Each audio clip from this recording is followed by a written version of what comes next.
আসসালামু আলাইকুম। তো আজকে আমরা বের হয়ে গিয়েছিলাম একটা বার্থডে সারপ্রাইজ দেওয়ার জন্য। ফার্স্টে চলে গেলাম সেইলোর থেকে চলে আসলাম ক্যাথলিনে কেক নিয়ে, আর দুটা বেলুনের গুচ্ছ নিয়ে চলে যাচ্ছিলাম। নতুন একটা রেস্টুরেন্ট করা হয়েছে, 3 ইয়ার্স রেস্টুরেন্ট, সেখানে।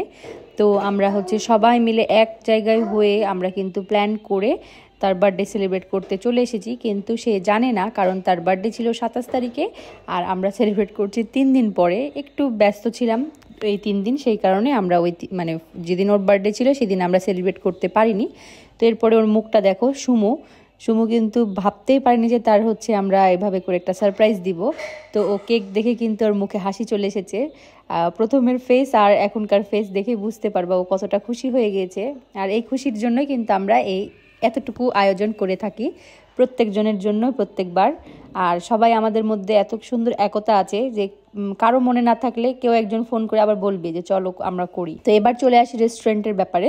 3 ইয়ার্স রেস্টুরেন্ট, এটা নতুন একদম ওপেনিং হয়েছে, মনে হয় 4-5 দিন হবে। তাই তাদের মেনুটা তোমাদের সাথে শেয়ার করলাম। তাদের মেনুটা কিন্তু অনেক বেশি ডিফারেন্ট, খুব মজা লাগছিল দেখতে। আর এই তো আমাদের ক্যাথলিন থেকে আমাদের ফেভারিট ফ্লেভারের কেকটা, এটা কিন্তু আমাদের সবার ফেভারিট ব্লুবেরি কেক। তো এই কেকটা কিন্তু আমাদের খুব বেশি ভালো লাগে। আর ক্যাথলিনের কিন্তু প্রত্যেকটা কেকেরই টেস্ট অনেক বেশি ভালো।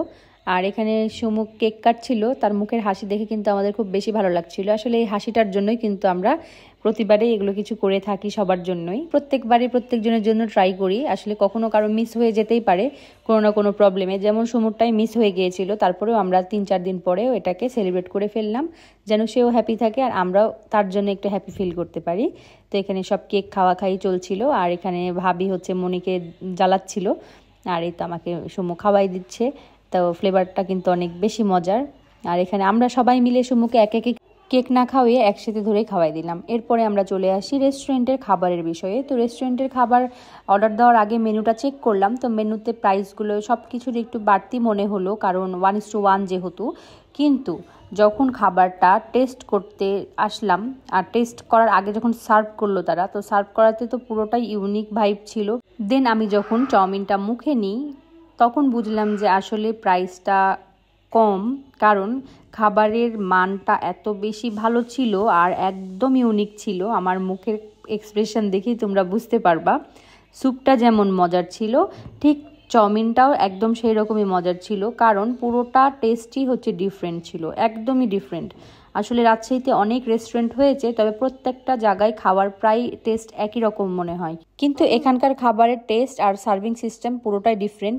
তাই খাবারের প্রাইস দেখে কেউ জাজ করবা না, খাবারটা অবশ্যই ট্রাই করে দেখবা। তাদের খাবার কিন্তু অনেক বেশি গুড, প্রাইস অনুযায়ী অনেক বেশি টেস্টি, অনেক বেশি ডিফারেন্ট। আর তোমরা এটা ভিডিওতে দেখে বুঝতে পারছো প্লেসটা একদম কিন্তু মহিলা কলেজের অপোজিটেই, তো যেতেও সুবিধা হবে। আর এখানকার লুকটা কিন্তু অনেক বেশি সুন্দর। তো সবাই ভালো থাকবা, আর আমার ভিডিওটা কেমন লেগেছে অবশ্যই কমেন্ট করে জানিয়ে দিবা। তো সবাই ভালো থাকো, বাই।